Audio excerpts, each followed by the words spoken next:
It happened. As they say, there is a first time for everything, and thus I felt the full impact of the effect known as the first time when your baggage does not arrive on the same flight as you. Of course, this first impression after having landed at the airport in Quito had nothing to do with Ecuador whatsoever.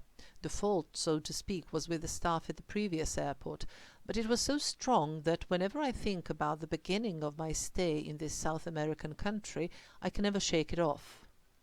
I arrived in Quito, the capital of Ecuador, with an intention to stay in the country for around 2.5 weeks, during which I had already planned to go practically through all the seasons, and there I was, standing in the airport building only with the clothes I was wearing, and things that are most valuable for me and that go with me in my small backpack: a photo camera, a video camera, my tarot cards and my travel diary. Valuable things all right, but hardly at the level of practical. This was a truly dreadful situation and an extremely bad perspective for a stay in a country so far from my own. The shock that was on a verge of dumbness was very short-lived, replaced by desperation and a deep horror. All in all, the beginning was not a promising one.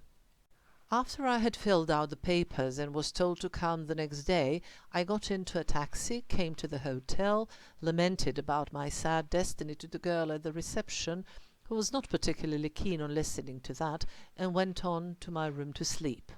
Because of the tiredness caused by the lack of sleep during the journey and the extreme anxiety caused by the lack of baggage, I was simply unable to do anything else.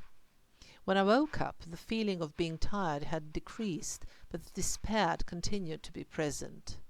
I got a city map from the reception and went for a walk and basic shopping.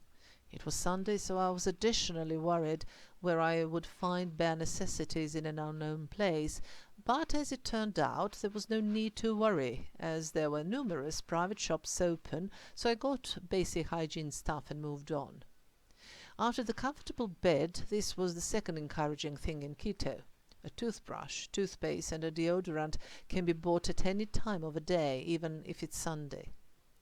This is just as a piece of information in case one needs it. After the newly acquired sense of confidence caused by the fact that I would be able to brush my teeth decently, I headed to the other side. That is, I went from the modern part of the city and the Mariscal Sucre quarter towards the old town. The day was nice and sunny, and there were many people enjoying the day with their children in the park that is cosily situated between the new and the old Quito. There were carts selling sweets and fruits, peeled mango and pineapple. Everything was colourful and joyful, but I did find it extremely hard to concentrate and enjoy the life around me, for I simply could not get rid of the pressure caused by the lost baggage. With heavy heart, I did manage to bring myself to the outskirts of the old town marked by Basilica del Voto Nacional, but then I gave up and returned to my hotel in a very bad mood. In the morning I kept convincing myself that I should think positive, so with my head up high I went to the very centre of the old town in order to visit it a little bit before going to the airport. The old Quito is included in the UNESCO World Heritage List, but what is very important for an ordinary tourist, it was under heavy protection of police, and so was the entire capital of Ecuador. I was told that until a few years before it had been quite dangerous for one to walk into the old town even during a day, while now it was safe even at night. I couldn't really imagine such tense situations, since Ecuadorians seemed like very nice and open-hearted people, but I suppose that different circumstances in a country, including poverty as well, can play their tricks and bring the most unpleasant human traits up to the surface, to say the least. Ecuador is the poorest country in Latin America. Although they export a lot of petroleum, fish, shrimps, coffee, not to mention bananas, being the world's largest banana exporter, this all is not enough for most of the population of Ecuador to live a decent life. One should only take into consideration the price of bananas in our countries and try to calculate how little money is paid to those who grow and harvest them once the profits of big corporations, transportation costs and all possible taxes are deducted. Because of the poor economic situation, every now and then the country also goes through some unrest instigated by hungry and poor inhabitants who, surprise, surprise, are of the indigenous origin. A few years ago, the US dollars were introduced as the official currency instead of the sucre, but this obviously did not help the economy grow, so unrests continued to take place from time to time.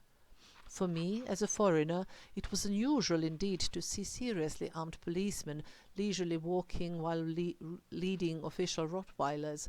But on the other hand, this is something that is decided by the country which I came to see of my own will, so I had no problem or an objection regarding that. The old town of Quito, that is, the colonial part of the city, is very picturesque. Other than beautiful old-style buildings of different colors, old churches and nice squares, what first catches the eye is the charming wardrobe of its inhabitants. Of course, not all of them. Some are dressed more in some contemporary kind of casual style, but there are a lot of them, particularly women, who wear exceptionally beautiful and attractive traditional clothes. Later, traveling in some other Latin American countries, I will realize that each region has its own style, but what they all have in common is that they are picture perfect and gorgeously beautiful. I started with my walking tour from Plaza de San Francisco. There is also a church with the same name. It is the oldest church in South America, and its construction started soon after the city was founded back in the 16th century. Its interior was being renovated when I was in Quito, but regardless of the scaffolds, the service was held regularly. After this square, I sauntered left and right, taking in the images around me. In addition to the nice buildings and the already mentioned beautiful traditional clothes, my attention was caught by quite a large overcrowding and noise, mostly caused by too much traffic for such narrow streets. While in a crossroad, I watched the conductor jumping out of a slowly moving bus and helping the driver by motioning to him how to make a safe turn into a cross street. Colonial Quito and its planners did not take into account large vehicles that came into being a few centuries later, so everything is just simply too narrow. Walking on leisurely, I came to Plaza de Santo Domingo, again with the same name church, but the church I really liked was La Compañía de Jesús, which is generally considered to be one of the most beautiful churches in Ecuador. Slowly I made my way to Plaza de la Independencia. This is a typical colonial square-shaped central plaza, also called Plaza Grande, with Liberty Monument, greenery, fountains, paths, and a large number of benches. Around the square there are numerous important buildings, including also the presidential palace. First I sat on a bench for a while in order to collect my thoughts as to my whereabouts and how to proceed from there. But then I took advantage of the presence of an unsuspecting elderly lady who naively started to talk with me, and I suffocated her with my lamentation about the lost baggage, since the issue continued to bug me, and the entire walk around the old town was a kind of a coerced killing of time before the time was actually right to go to the airport and check whether my backpack had arrived. Just to make things clear, the poor woman survived the ordeal, while I actually managed to get rid of some negative energy and was ready to look around the square. On the wall of the cathedral facing Plaza Grande, there is a large stone sign with golden letters on it saying, "The glory of Quito lies in the discovering of the Amazon River." The Ecuadorians are very proud of the fact that one of the expeditions which left precisely from Quito while searching for El Dorado actually found the Amazon, but they have a lot of regret that a good portion of the formerly their territory, containing the upper course of the river, moved into the hands of Peru after the war between these two countries that practically took place on several occasions during the 20th century. The way I see it is that this whole thing about the discovery is simply too Caucasian-centric. I'm sure that the original inhabitants of the continent knew quite well about the river and did not need some foreigners to come there and claim the discovery as their own. However, what I found most interesting at that point in time was that by sheer coincidence I came across the guard change, which is formally done every Monday, and in my case, without knowing of the thing, I just happened to be in the right place at the right time.